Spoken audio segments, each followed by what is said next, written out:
Hello and welcome to As Built, the podcast from Graphic Machine about architecture firms and buildings and how both get built. I'm your co-host, Patience Jones. With me is Brian Jones. your other co-host. Thank you for joining us. Today is the latest in our Growth Challenge series, and we are talking about the washing problem. Curious? Good.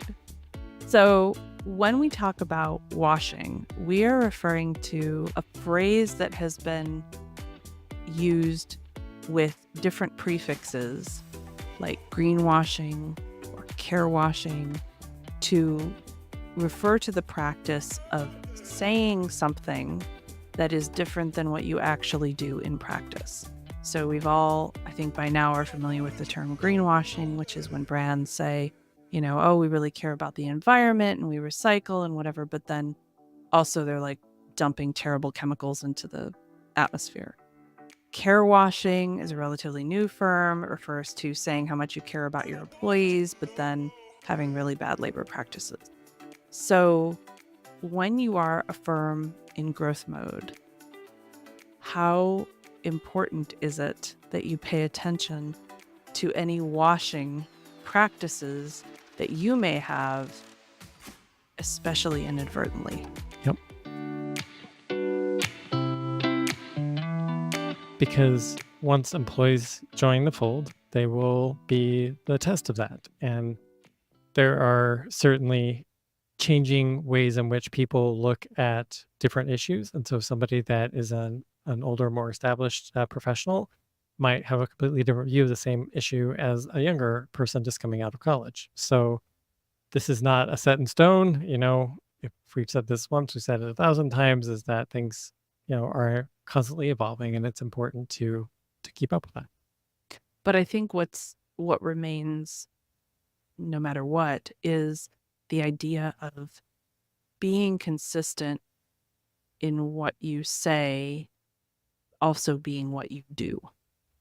So things can change, but if you're still saying, oh, we do X, but actually that's not what you do and that's not what you care about, and it hasn't been for a while, it's Y that you care about, you need to say, we care about Y. Yeah. Because it's those inconsistencies when somebody agrees to work for you or stay with you Or hire you.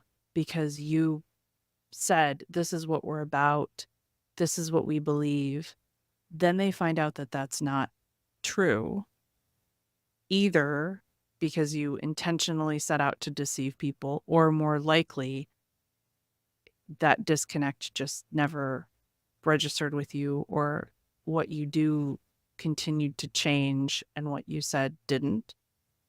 But when people discover that disconnect, they may not leave right away, but they will leave because they will grow increasingly more uncomfortable with not what they signed on for, not panning out. Yeah. And it's most often with employees, but to your point, it is also with project owners.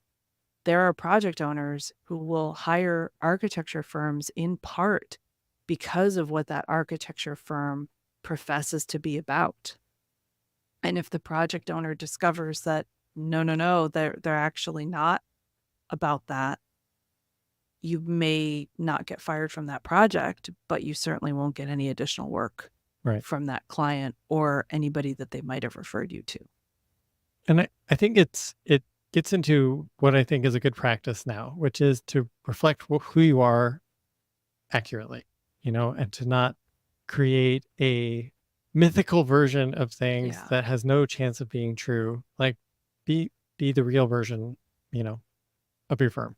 Yeah. I think there's a place for the mythical version, which I'm going to call the aspirational version. Okay. It's okay to have an aspirational version of your firm and to say, this is where we want to be. This is where we are going. Yeah. We want to be, I don't know, fill in the blank. And so this is our plan for getting there. And we're not there yet, but these are the steps that we're taking to get there. That is really different than coming out and saying, we are there and you're not there. and everybody's going to know it. And if you are there, explain how you're there. I think a really good way to kind of figure out, are you accidentally doing any washing, is to look at your firm's about statement. If you have a mission statement, what you say in job advertisements about your company. And for every statement that you make about your firm, have 3 points of data that back up that you do that thing. So, for instance, if you say, we value our employees, that's great. Tell me 3 specific ways that you do that.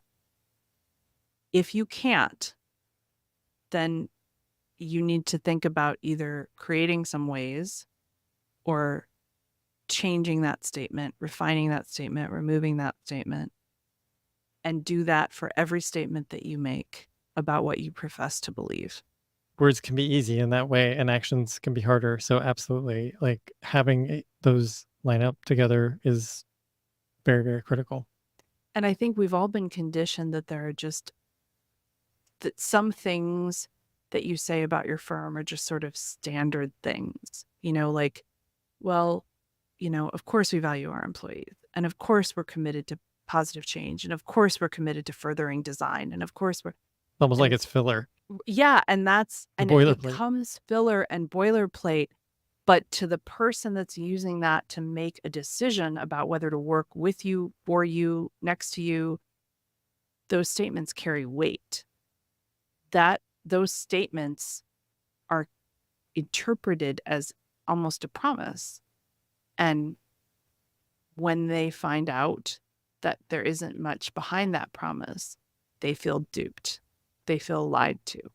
And to you, it was like, well, of course we value you. Like we have restrooms, we have lighting, we have central air, but that's not how that came across to somebody else.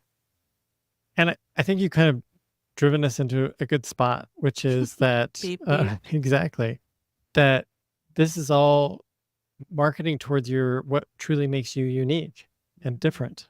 And if your language is sounding like boilerplate, or your language is sounding like it could be any other firm, maybe that's a sign as well that it's not really a reflection of your firm. And maybe having something that truly is about your firm and shows off who your firm really is actually a strength and something that you should be aiming for regardless. And it may be that the things that you really do believe and really do stand for just so happen to be described in the same language that lots of other people use as filler. That's okay too. Then give examples.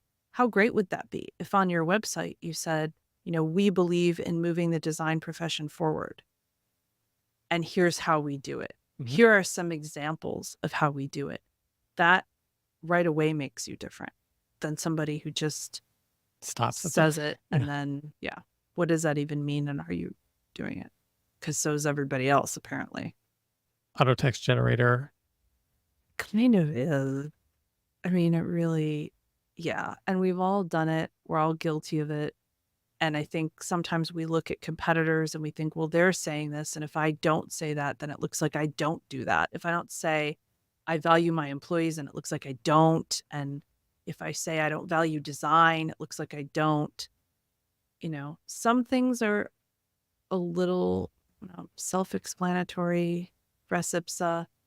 If you're an architect, I, as a non-architect, infer that you value design in some way, shape, or form, or you would not be an architect. Maybe that's your differentiator. Right. Like, I hate design. I'm a reluctant architect. Yeah. If I went to a doctor and the doctor said, had a sign on the door that said, like, I believe in medicine, or, I believe in science, I would think, like, I'm disturbed that you have to tell me that. Yeah. And it seems strange. And are there people who don't? So I think it's okay to not try to make it look like your differentiator. It's a differentiator when it's actually like a universal thread among the profession. That makes sense. Absolutely, because you're basically saying, that if you're right, nobody's going to put on their website, "We hate design," and so therefore, I if mean, that would be yeah, hilarious. So if you do that, please let me know. Write in, tell me. yeah, I'll send you a gift basket because I think that's hilarious. yeah. But I think it's you know, it gets to the core of what telling a really great story, which is who you really are, said in a way that is unique to your firm, and you can't go wrong in that way. You can't. You really can't. And it will be easier to talk. Yeah. It is way easier to write those kinds of statements or to verbally tell somebody when you're just speaking. It sounds so cheesy, but when you're just speaking from your heart about what you stand for and what you believe and what your approaches are, than when you're trying to fit it into like the auto generator of marketing speak for architects. Yeah. Yeah. Version 4. Yeah. If you're going to use a generator, use the Wu-Tang name generator. Really the only generator that's got a lot of value, in my opinion. Well, on that note, Think about your washing problems, fix them, and then go pick out your Wu-Tang Clan name. Thank you for joining us. We will see you next time.